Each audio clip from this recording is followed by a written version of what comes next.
Bom, vamos falar então sobre o Layer Styles, são os estilos de camada. Serve para a gente colocar, por exemplo, sombra nos objetos, para colocar o stroke, que é uma linha que circunda esses objetos. Então ele serve tanto para caracteres quanto para imagens. Para acessar a aba de Layer Styles, eu tenho que dar um clique duplo aqui em qualquer área vazia da layer que eu quero aplicar. Não pode ser aqui no T, porque o T a gente vai habilitar a edição do texto. Então, ó, vou dar um clique duplo aqui nessa área vazia e ele vai abrir para mim as opções de estilo de layer. Essa primeira opção aqui a gente vai falar um pouquinho mais para frente. Mas aqui embaixo a gente tem várias propriedades. Lógico que eu não vou conseguir falar de todas elas, mas fica a dica de vocês mexerem, né? Visualizarem várias dessas aqui para vocês conseguirem ver o que elas são capazes de fazer. Algumas delas eu uso mais, outras nem tanto, mas para habilitar elas, você dá um clique nessa caixinha aqui. Na caixinha do lado do nome, pronto, o stroke está habilitado. Não sei se dá para perceber porque a linha está bastante fina, mas já tem uma linhazinha preta aqui ao redor dele. Caso eu queira visualizar as propriedades do stroke, aí eu tenho que dar um clique em cima da palavra stroke, ela vai ficar azul e vai me mostrar aqui as propriedades. Então, ó, o tamanho, que na verdade é a espessura do meu stroke, qual a posição, se vai ser por dentro, se vai ser por fora, ou então se vai ser centralizado, tá? Dá uma diferença aqui. As pessoas usam muito esse stroke daqui com imagem para fazer borda em fotografia. Eu posso também escolher a cor, ó, eu dou um clique aqui nessa caixinha preta e aí eu posso escolher uma cor. Vou escolher aqui um azulzinho um pouco mais claro, de repente, aí vou dar OK. Beleza, eu tenho o meu stroke com uma espessura tal e opacidade. Também posso alterar aqui a opacidade do meu stroke. Olha lá, ele está ficando mais clarinho ou então mais opaco. Vou desligar aqui o stroke para mostrar algumas outras características aqui. Por exemplo, o Drop Shadow é outro que eu uso muito. Isso aqui é uma sombra, né? Sombra projetada em português. Vou dar um clique em cima dele, ele projetou aqui já a sombra. Eu posso aumentar a opacidade dessa minha sombra, ela vai ficar mais escura, ou diminuir a opacidade dela.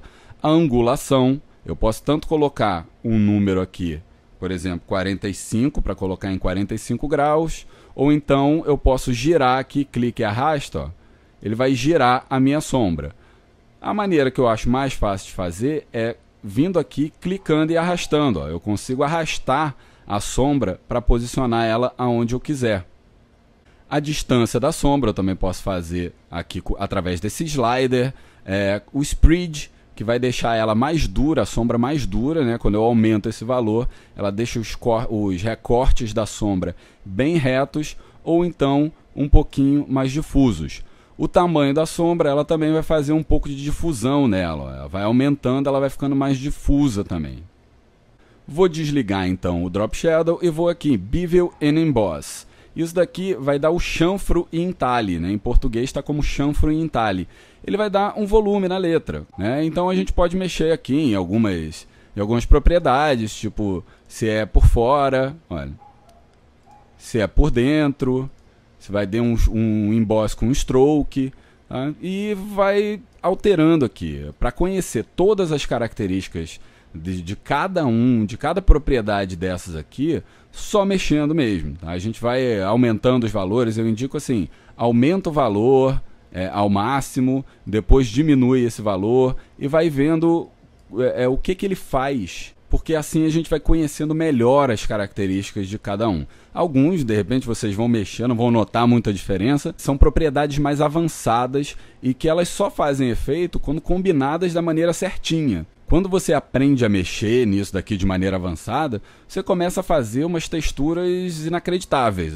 Textura de, por exemplo, de bordado, de tecido, um monte de coisa assim, que mexe em várias propriedades dessa aqui e é bastante complexo. Mas basicamente é bastante interessante vocês conhecerem as propriedades do chanfro entalhe, essa primeira aqui, do stroke, do drop shadow e conhecer alguns outros aqui, como o inner glow, inner shadow, outer glow.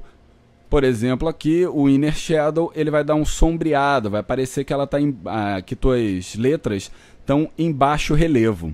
Então é legal, vai dando uma mexida aí, vai tentando mexer nas propriedades para ver que resultados você vai chegar a ter, e é só assim que você vai ter o conhecimento dessas ferramentas mesmo.